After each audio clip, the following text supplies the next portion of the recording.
So my name is Colenzo Jarrett Thorpe.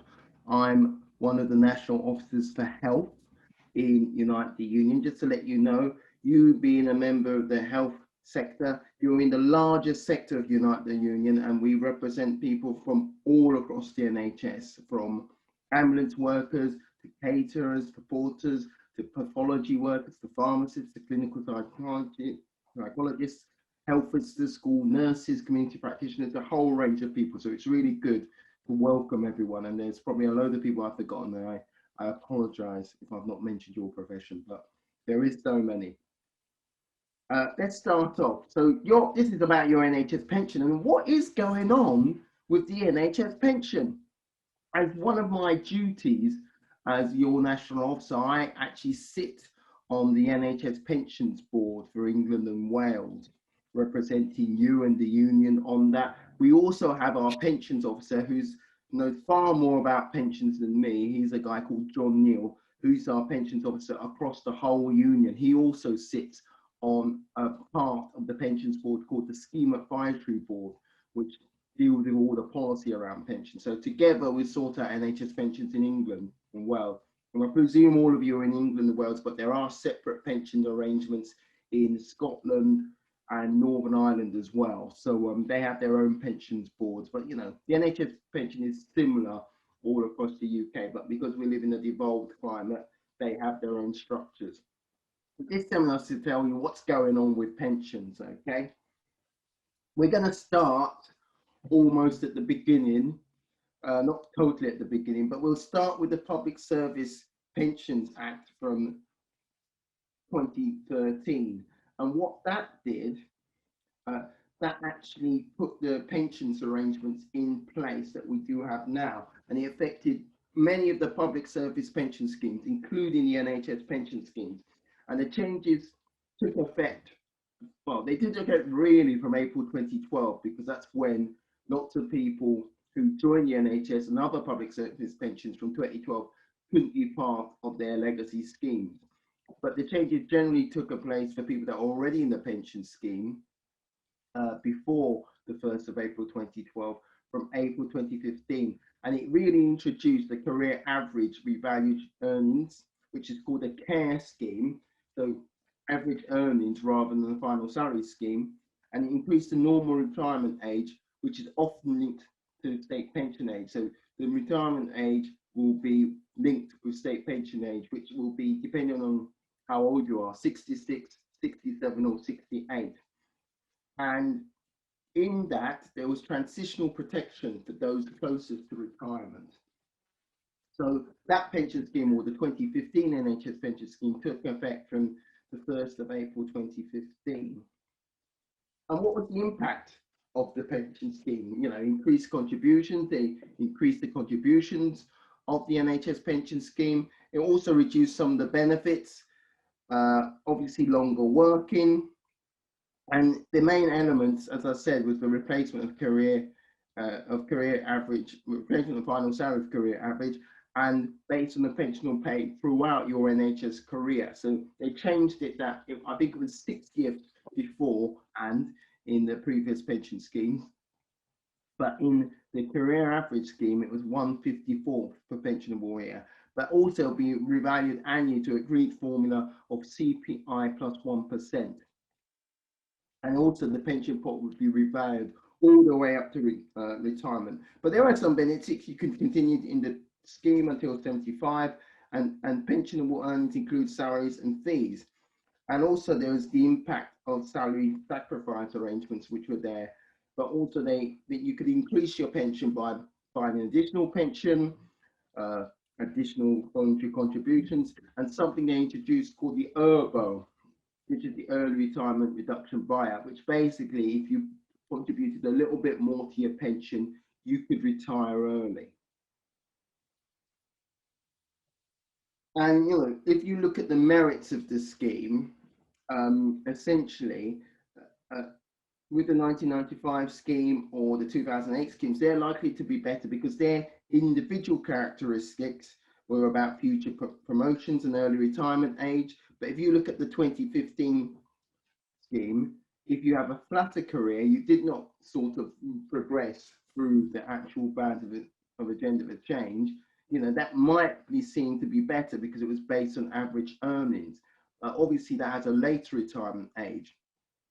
Obviously, the general issues with the 95-2008 scheme were the higher future general salary increases, but obviously the 2015 scheme, and since 2010, you'll all know that NHS pay has receded and actually has gone backwards for many people by up to 20%. So, you know, with the lower annual salary increases, the 2015 scheme could be better, especially with CPI plus 1.5%. Generally, NHS pay over the last 10 years hasn't been above CPI plus 1.5%. Only on a very few occasions it has.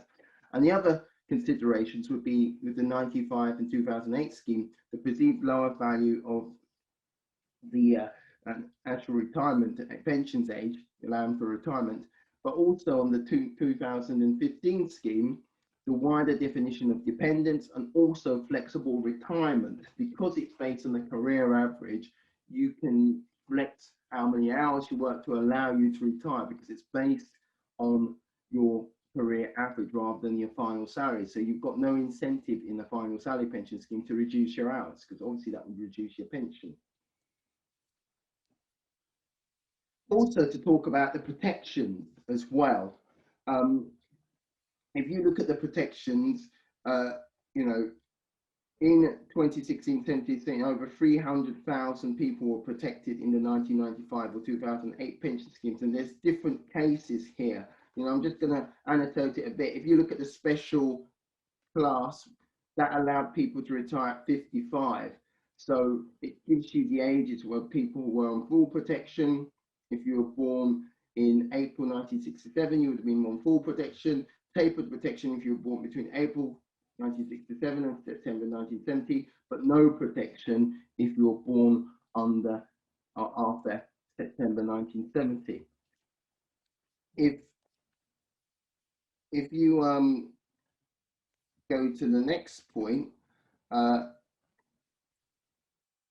in terms of the pension, which is the 1995 section, more than 90% of the members are protected in the 1995 section. As you can see, there's the big red circle around it.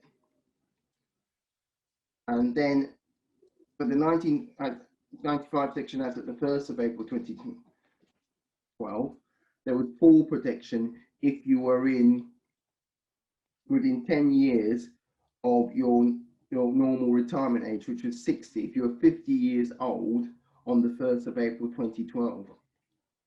But there was tapers protection if you're in between 10 and 13 and a half years of your normal retirement age, i.e. 60, which people are 46 and a half and 50 years old. So you can see the tapering with the light blue lines.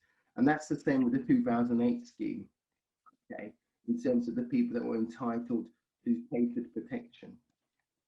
And this, therein lies the problem, because even though we did our best to negotiate and we thought that, you know, everyone should be protected, it was the government at the time that said that you know, they didn't want to do that, and they wanted to bring in this sort of tapered protection, okay, that protected the people that were closest to retirement rather than protecting everyone that were in the pension scheme at the time. This brings us on to the firefighters and judges cases, which collectively we know it as pension nerds as McLeod. Okay, this is what we've been talking about for many years. So these were legal cases against the government regarding the introduction of the 2015 scheme, which argued that the transitional protections put in place for older members were directly discriminatory on the grounds of age. So basically, those transition protections discriminated against people because younger people didn't have access to them. So it went through several court cases, and it eventually got to the Court of Appeal, which is the second highest court in England. And in December 2018, the government said the government needs to prove that the protection is legitimate and proportionate, and not presented evidence to support this. So McLeod, with the firefighters and judges, won their case, and that transitional protection arrangement that was in the previous slide was proved to be discriminatory. The government tried to appeal against it, but the Supreme Court, which is the highest court in England and Wales, threw out their appeal in sometime in the summer of 2019. So the government just had to accept that there had to be remedies on this. And the remedy was with not just, it was just with firefighters and judges, because obviously they took the cases. But what happened, because of the cases of the firefighters and judges, that had profound effects throughout all the rest of the public sector pensions, including the NHS pension scheme. So I remember going to meet with the Treasury people, with the rest of the trade unions, saying what they were going to do, what's happened. They accepted they had to make a remedy, but we also wanted to know what that remedy was. In the summer of last year, after those discussions with Her Majesty's Treasury, a consultation was opened where the government laid out its options for a remedy across all the rest of the public sector schemes, including the firefighters and judges schemes. And they basically gave a choice, an immediate choice or deferred choice. What the immediate choice was is that in a time that was to be decided quite soon, people would have to choose about whether they prefer to be in the 1995 scheme or the 2008 scheme between those years of the 1st of April 2015 and the end of the taper, which was the 31st of March 2022, whether they'd want their pension at that time to either be in one of those schemes or the 2015 scheme. They would have had to make a choice immediately whether they were about to retire or not. What was always our preference was the deferred choice, or what's commonly known as the deferred choice underpin, that people should only make that choice about their pension between the 1st of April 2015 and the 31st of March 2022 on the point when they were retiring. United Union submitted a response to the government consultation by the deadline in October, but via the Pensions Board and the NHS Pension Scheme Advisory Board, which we know as SAB. And the government published its response to the consultation in February and opted for the deferred choice option, which we call the deferred choice underpin. So let's introduce the deferred choice underpin, which is what unites and other trade unions and even the employers and both pension boards actually recommended. We all recommended the deferred choice underpin. The main reason we went for it is because it gives certainty to members and it lets them not worry about their pension until the time when they have to retire, and basically when all the unknowns are known. So we don't know what our career prospects or our career plans are now. Okay, you might get a couple more promotions. So if you've got to make that choice about whether for those 7 years your pension will be better off in the 2015 scheme or in one of the other legacy schemes, you could do that. And the remedy period, as I said before, is from the 1st of April 2015 and to the 31st of March 2022.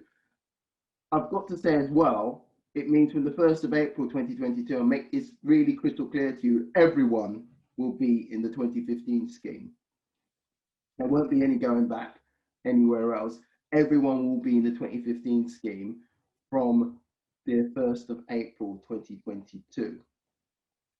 So members who in scope will have the choice of membership in the remedy period between the 1995 or 2008 scheme or the 2015 scheme. What is not possible is to cherry pick the benefits from one scheme or other. You've either in the 1995 or 2008 scheme or the 2015 scheme.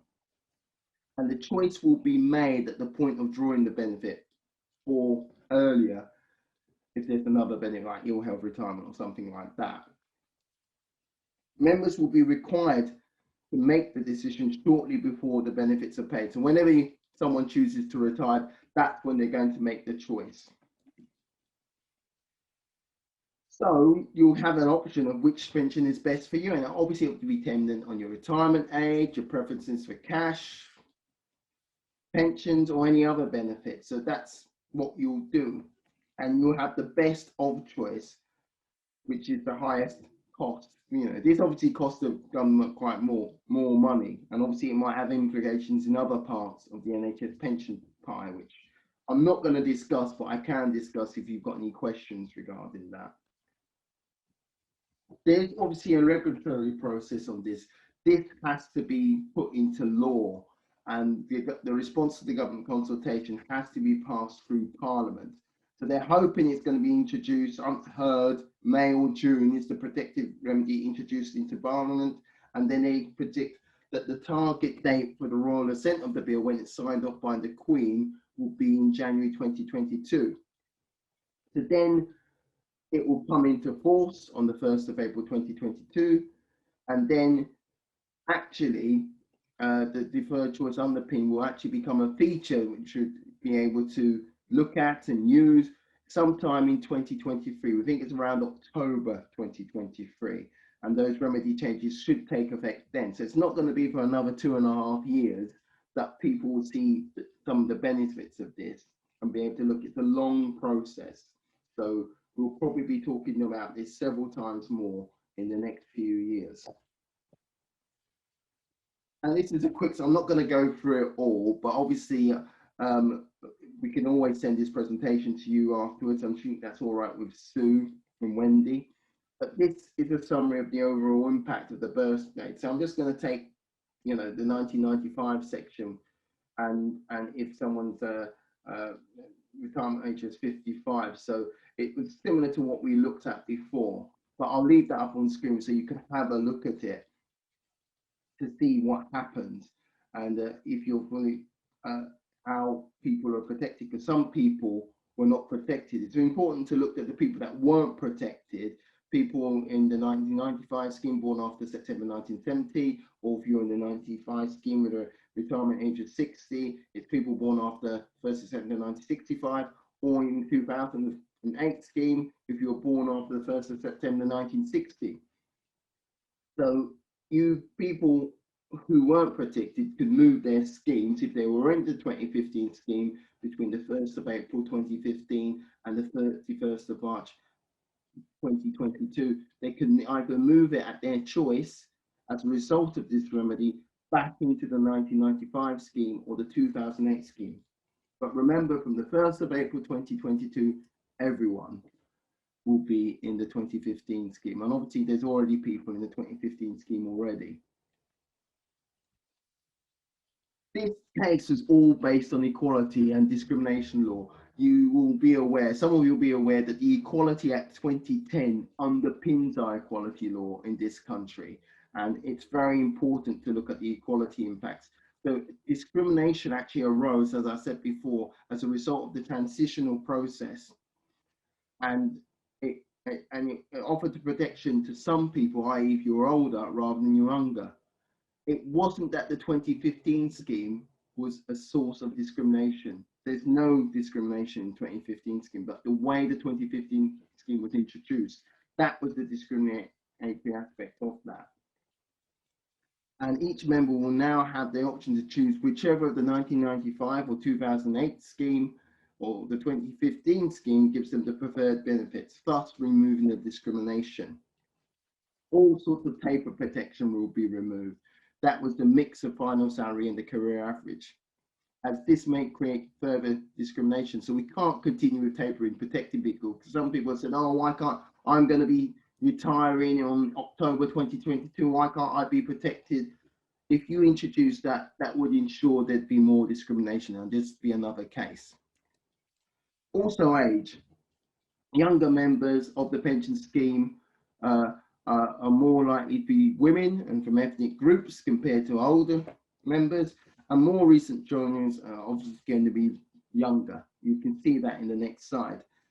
And any advantage of taper protection would have arisen by chance. So, it's just luck, really.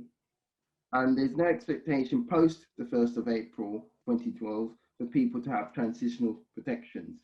So, anyone that's entered into the pension scheme after the 1st of April 2012 will not have any of these transitional protections. It will not apply to them. This is just a quick side about the people that were protected. And, you see younger people are less likely to be protected. For example, 35 to 49-year-olds, 96% of them weren't protected.